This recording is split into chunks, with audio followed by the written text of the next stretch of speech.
بھئی یہ بیمہ پالیسی کے بارے میں فتاوی ہے کہ جی یہ جائز نہیں ہے، انشورنس کرانا ٹھیک نہیں ہے، تو وہ کہتے ہیں جی ہمارے پاس فتویٰ ہے۔ اور جس سے بھی کسی بھی معاملے میں کوئی بھی لین دین کر رہا ہو، کوئی بھی معاملہ کر رہا ہو، آپ ان سے پوچھیں، کہتے ہیں جی ہمارے پاس مفتی صاحب کا فتویٰ ہے۔ بھی ہر ایک کے پاس فتویٰ کیسے ہے؟ ہر ایک کے پاس اگر وہ جائز ہے تب بھی اس کے پاس فتویٰ موجود ہے، ناجائز ہے اس کے پاس فتویٰ موجود ہے، ہر کام پر فتویٰ موجود کیسے ہے؟ فرمایا کہ علماء سو جب فتوے دیں گے تو لوگوں پر ظلم بڑھ جائے گا، حکمران ظلم کرنے میں حد سے گزر جائیں گے، جری اور بہادر ہو جائیں گے۔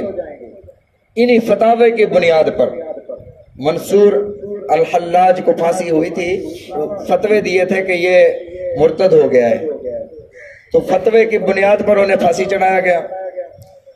تو ہر دور میں ایسا رہا ہے۔ رسول اللہ صلی اللہ علیہ وسلم نے ارشاد فرمایا، بنی اسرائیل جیسے کر رہے ہیں نا، اسی طرح میری امت بھی کرے گی، حتی حذو النعل بالنعل، جیسے جوتا جوتے کے برابر ہوتا ہے، چھوٹا بڑا نہیں ہوتا، فرمایا اسی طرح میری امت بھی ان کے برابر چلنے کی کوشش کرے گی، حتیٰ کہ اگر وہ کسی بل میں گھسے ہیں تو یہ بھی اس بل میں گھسنے کی کوشش کریں گے۔ وَلَا تَشْتَرُوا بِآيَاتِ ثَمَنًا قَلِيلًا۔ اب سوال یہ ہے کہ یہ آیات کو، اللہ کی آیات پر اجرت لینا جائز ہے یا نہیں؟ یہ جو مدرسین، پڑھانے والے، تعلیم دینے والے قرآن مجید کی اجرت لیتے ہیں، یا کوئی امام نمازیں پڑھاتا ہے وہ بھی تو قرآن پڑھتا ہے، وہ بھی اجرت لیتے ہیں، یا کوئی دم کر کے اجرت لیتے ہیں، تو یہ اجرت لینا جائز ہے یا حرام ہے یا ناجائز ہے؟ رسول اللہ صلی اللہ علیہ وسلم کے مبارک دور میں ایک واقعہ ہوا۔ حضرت ابو سعید خدری رضی اللہ تعالیٰ عنہ فرماتے ہیں، رسول اللہ صلی اللہ علیہ وسلم کے صحابہ کی مختصر جماعت، تقریباً 30 صحابہ تھے، وہ قافلے کی صورت میں سفر پر جا رہے تھے۔ راستے میں ہوٹلوں کا نظام نہیں تھا کہ درمیان میں کہیں کسی چیز کی ضرورت پیش آ جائے، پانی کی ضرورت پیش آ جائے، چشمے ہوتے تھے، ہوٹلیں نہیں ہوتی تھیں، راستے میں کوئی قبیلہ آ گیا، وہاں پڑاؤ کر لیا، ان سے کھانا لے لیا، برتن لے لیے، اسی طرح نظام چلتا تھا۔ تو میرے آقا علیہ الصلوۃ والسلام کے صحابہ جب جا رہے تھے، راستے میں پڑاؤ کیا، تو انہوں نے رات گزارنے کے لیے قبیلے والوں سے گزارش کی کہ ایک رات ہمیں یہاں گزارنے دی جائے۔ اور اہل عرب جو ہیں، عرب والے نہایت مہمان نواز ہوتے ہیں، تو انہوں نے مہمان نوازی کرنے سے فَأَبَوْا أَن يُضَيِّفُوهُمْ، ان کی مہمان نوازی کرنے سے انکار کر دیا۔ انکار اس لیے کیا تھا کہ انہیں پتہ چل گیا تھا کہ یہ محمد کے غلام ہیں صلی اللہ علیہ وسلم۔ تو صحابہ کرام رضوان اللہ علیہم اجمعین کا یہ مقدس قافلہ رات کی تاریکی میں، جنگل میں، بے سر و سامانی کے عالم میں، پردیس میں، رات وہاں ایسے ہی پڑاؤ کر لیا، اور اللہ کی ذات بڑی بے نیاز ہے۔ نبی علیہ الصلوۃ والسلام نے ارشاد فرمایا، جس نے میرے کسی ولی کو تکلیف دی، اللہ کا اس کے ساتھ اعلان جنگ ہے۔ پھر اللہ وہ کرتا ہے جو کسی کے وہم و گمان میں بھی نہیں ہوتا۔ تو اس قبیلے کے سردار کو کوئی چیز، زہریلی چیز، حدیث مبارکہ میں اس کا نام نہیں لکھا ہوا، بہرحال کسی چیز نے ڈس لیا، وہ سانپ تھا، وہ بچھو تھا۔ انہوں نے سارے اسباب اختیار کر لیے، دوائیاں دے لی، حکیموں کو بلا لیا، جو بھی انہوں نے جنتر منتر کرنے تھے سارے کر لیے، لیکن وہ بندہ ٹھیک نہ ہوا۔ اب بندہ آخری انہوں نے کہا اب کیا کریں، اب تو یہ ٹھیک نہیں ہونا، مرنے کے قریب ہے، چلو ان قافلے والے جو باہر ٹھہرے ہوئے ہیں ان سے پوچھتے ہیں کہ ان میں کوئی جھاڑ پھونک والا ہے۔ تو قافلے والوں کے پاس آئے، حضرت ابو سعید خدری رضی اللہ تعالیٰ عنہ نے فرمایا کہ ہاں میں دم کر دوں گا، لیکن ایسے نہ کروں گا، کیونکہ آپ نے ہمیں رات نہیں گزارنے دی، اس لیے اس پر میں تم سے اجرت لوں گا، اور وہ اتنی بکریاں لوں گا۔ ان سے طے ہو گیا۔ حضرت ابو سعید خدری رضی اللہ تعالیٰ نے وہاں تشریف لے گئے، وہاں جا کر اس سردار کو دم کیا، اور دم بھی سورۃ الفاتحہ پڑھ کے 3 بار یا 7 بار سورۃ الفاتحہ پڑھ کے دم کیا۔ اور حدیث مبارکہ میں آتا ہے، بخاری شریف کے الفاظ ہیں کہ اس کی گرہ کھل گئی، وہ ایسے ہو گیا جیسے کبھی اس کو ہوا ہی کچھ نہیں تھا، سارے زہر کا اثر ختم ہو گیا، اور وہ اٹھ کر چلنے پھرنے لگا۔ انہوں نے اپنے وعدے کے مطابق حضرت ابو سعید خدری رضی اللہ تعالیٰ عنہ کو 30 بکریاں دی۔ جب یہ لے کر اپنے لشکر کے پاس واپس آئے تو قافلے والوں نے یہ بکریاں قبول کرنے سے انکار کر دیا اور کہا کہ یہ تو نے قرآن پڑھا ہے، قرآن پر اجرت لے کر یہ ہمارے لیے حلال بھی ہے یہ نہیں ہے۔ اندازہ لگائیں کہ بھوک اور پیاس کا عالم ہے، لیکن محمد الرسول اللہ صلی اللہ علیہ وسلم کے غلام وہ بکریاں لینے کے لیے تیار نہیں ہیں کہ پتہ نہیں ہمارے لیے حلال ہے یا نہیں ہے۔ تو حضرت ابو سعید خدری رضی اللہ تعالیٰ فرمایا میرے ساتھیو تم بھی نہیں لیتے ہو، کھاتے بھی نہیں ہو، اسی طرح ہم گزارا کر لیں گے، یہ مال لے کر جائیں گے رسول اللہ صلی اللہ علیہ وسلم کی خدمت میں، آپ سے پوچھیں گے فتویٰ کہ یا رسول اللہ معاملہ کیا ہے، ہم اس کے ساتھ کیا کریں۔ سفر سے واپس وہ ساری بکریاں ساتھ، وہ سارا مال ساتھ نبی علیہ الصلوۃ والسلام کی خدمت میں حاضر ہوئے۔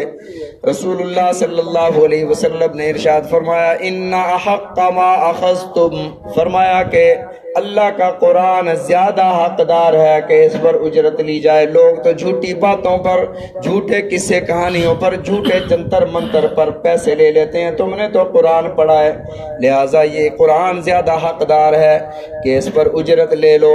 اور اگلا جملہ میرے آقا علیہ الصلوۃ والسلام نے ارشاد فرمایا اقسموا، تم اس کو آپس میں تقسیم کر لو، وَاضْرِبُوا بِسَهْمٍ مَّعَكُمْ، اس میں سے میرا حصہ بھی نکال لو، یہ پاکیزہ حصہ ہے۔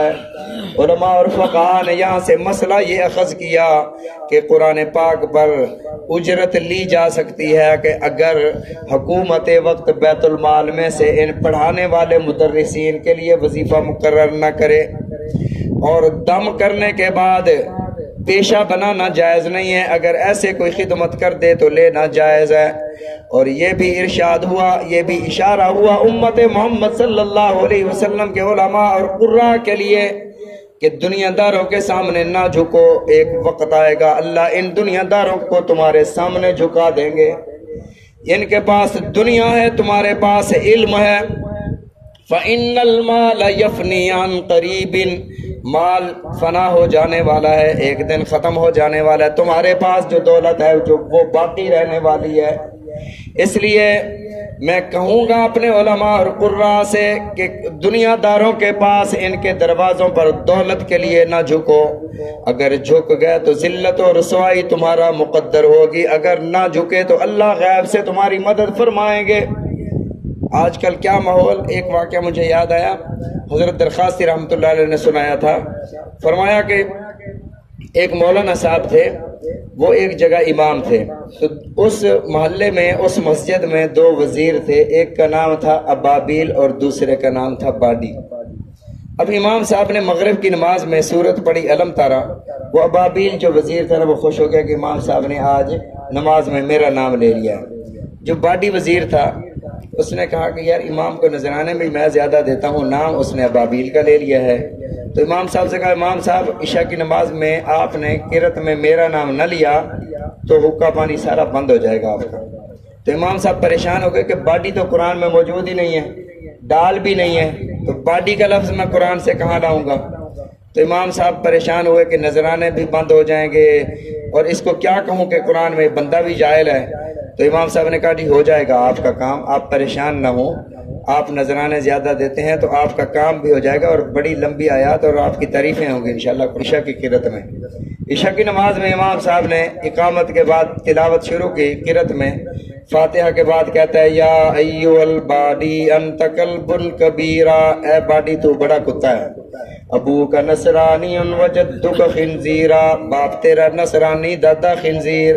وہ خوش ہو رہا ہے، میری تعریف ہو رہی ہے۔ پیچھے ایک بندہ آ گیا جاننے والا، عربی جاننے، اس نے کہا امام کسی کو گالیاں دے رہا ہے، کہتا ہے یا ایھا المتنحن لا تنحنا، آواز دینے والے آواز نہ دے، یؤتی لی 60 درہما، یہ مجھے 60 درہم دیں گے، نصف لی و نصف لک، آدھے تیرے آدھے میرے، ھذا قوم جاہلون، یہ ساری قوم جاہل ہے۔ اللہ اکبر، رکوع میں چلا گیا، نماز بھی ان کی نہ ہوئی، باڈی گالیاں بھی کھا گیا، اس کا دادا خنزیر اور باپ نصرانی بھی کہلوا گیا۔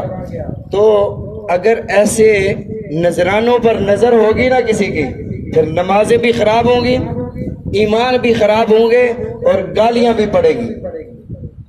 تو فرمایا کہ جو بندہ صرف اللہ پر نظر رکھتا ہے، دنیا پر نظر نہیں رکھتا، جو صرف دنیا پر نظر رکھتا ہے وہ پھر مال کو فتنہ کہتا ہے، جو مال دینے والے ہوتے ہیں انہیں اہل خیر کہتا ہے۔ تو مال پر نظر نہیں ہونی چاہیے، اللہ پر نظر ہونی چاہیے۔ جو بندہ کسی کو مال دیتا ہے تو اس کا مال اللہ کی بارگاہ میں ایسے قبول ہوتا ہے کہ رسول اللہ کے مصلی کے وارث کے پاس اس کا مال جا رہا ہے۔ اگر نہیں دے رہا تو وہ خود محروم ہو رہا ہے۔ کسی دنیا دار کے سامنے جھک کر اپنی عزت خراب نہ کرے اور ذلت و رسوائی میں نہ پڑے۔ فرمایا وَلَا تَشْتَرُوا بِآيَاتِ ثَمَنًا قَلِيلًا، اللہ کی آیات کو تھوڑی قیمت پر نہ بیچو۔ وَإِيَّايَ فَاتَّقُونَ، اللہ فرماتے ہیں وَإِيَّايَ فَاتَّقُونَ، اور مجھ ہی سے ڈرتے رہو۔ وَلَا تَلْبِسُوا الْحَقَّ، انشاءاللہ العزیز اس کو پھر کل ذکر کریں گے۔ اللہ تعالی ہم سب کو قرآن مجید سمجھنے کی، عمل کرنے کی توفیق عطا فرمائے، رسول اللہ صلی اللہ علیہ وسلم کے فرامین سمجھنے کی، عمل کرنے کی توفیق عطا فرمائے۔ بسم اللہ الرحمن الرحیم، الحمدللہ رب العالمین، والصلاة والسلام علی رسولہ الکریم، اللہم صلی علی سیدنا و مولانا محمد وعلی آل سیدنا ومولانا محمد وبارک وسلم، اللہم ربنا آتنا فی الدنیا حسنہ وفی الآخرۃ حسنۃ وقنا عذاب النار۔ اے میرے اللہ تجھ سے ہم بخشش مانگتے ہیں، ہم سب کے لیے بخشش کے فیصلے فرما دے۔ اے میرے اللہ، تیرے حبیب صلی اللہ علیہ وسلم نے ارشاد فرمایا کہ اللہ کے ذکر کی محفل میں بیٹھنے والا لا یشقا جلیسہم، کوئی بیٹھنے والا کوئی اور بھی دنیا کی غرض بھی لے کر آیا ہو پھر بھی وہ محروم نہیں رہتا۔ میرے اللہ یہاں تو سارے تیرے ذکر کے لیے بیٹھے ہوئے ہیں، تیرے قرآن کو سننے کے لیے بیٹھے، تیرے نبی پاک صلی اللہ علیہ وسلم کے فرامین کو سننے کے لیے بیٹھے۔ میرے اللہ ہم سب کی بخشش فرما دے، ہم سب کے لیے جس طرح یہاں پر ہم ایک ساتھ بیٹھے ہیں ہمیں ایک ساتھ جنت الفردوس میں اعزاز کے ساتھ اخلا عطا فرما۔ اے میرے اللہ ہم سب کے لیے خیر کے فیصلے فرما، ہم سب کی قبور کو، اے میرے اللہ مرنے کے بعد ہم سب کی قبور کو تا حد نگاہ وسیع فرما دے۔ جتنے بھی مسلمین مسلمات مومنین مومنات اس جہان فانی سے رخصت ہو چکے ان سب کی مغفرت فرما دیجئے۔ ہم میں سے جن کے والدین اس جہان فانی سے رخصت ہو چکے ان سب کی مغفرت فرما دیجئے۔ میرے اللہ ہم سب کے لیے خیر کے فیصلے فرما دے، اچھے اعمال کی توفیق عطا فرما دے، ہماری اولاد کو نیک بنا دے، صالح بنا دے، جو ہمارے لیے ہمارے مرنے کے بعد دعا کرتی رہے۔ ہم میں سے جن کے والدین حیات ہیں میرے اللہ ان کی عمر میں برکت عطا فرما دے، ان کی دعاؤں میں ہمارے لیے حصہ شامل فرما دے، ہمارے بزرگوں کو عمر میں برکت عطا فرما۔ اے میرے اللہ جن کے اولاد نرینہ نہیں انہیں اولاد نرینہ عطا فرما، جن کے اولاد نہیں ان کے گھروں کو آباد فرما دے، انہیں اولاد عطا فرما دے، نیک اور صالح اولاد عطا فرما دے۔ اے میرے اللہ تیرے خزانوں میں کمی نہیں، اور تو نے خود ہی ارشاد فرمایا وَلِلَّهِ خَزَائِنُ السَّمَاوَاتِ وَالْأَرْضِ، زمین و آسمان کے سارے خزانے تیرے پاس ہیں، جس کو چاہے جب چاہے جیسے چاہے عطا فرما دے۔ قُلِ اللَّهُمَّ مَالِكَ الْمُلْكِ، تیری شان ہے جب چاہے جیسے چاہے تو عطا فرما دے، تجھ سے کوئی پوچھنے والا نہیں، نہ تو اپنے بندوں کو عطا فرمائے تو تجھ سے کوئی پوچھنے والا نہیں، عطا فرمائے تو تیرے خزانوں میں کمی آنے والی نہیں۔ میرے اللہ ہم سب کی جھولیاں اپنی رحمتوں سے بھر دے۔ اے میرے اللہ ہم سب کو نیک اعمال کرنے کی توفیق عطا فرما، ہمارے دلوں کو نرم فرما دے۔ اے اللہ ہمارے دل سخت ہو چکے ہیں، اے میرے اللہ عبادات کی طرف ہماری توجہ فرما دے، لگاؤ فرما دے، ہمیں مساجد مدارس سے محبت عطا فرما دے۔ اللہم رب ارحمہما کما ربیانی صغیرا، اللہم ربنا تقبل منا انک انت السمیع العلیم وتب علینا انک انت التواب الرحیم۔ صلی اللہ تعالی علی خیر خلقہ محمد وعلی آلہ واصحابہ اجمعین برحمتک یا ارحم الراحمین۔ لا الہ الا اللہ محمد رسول اللہ۔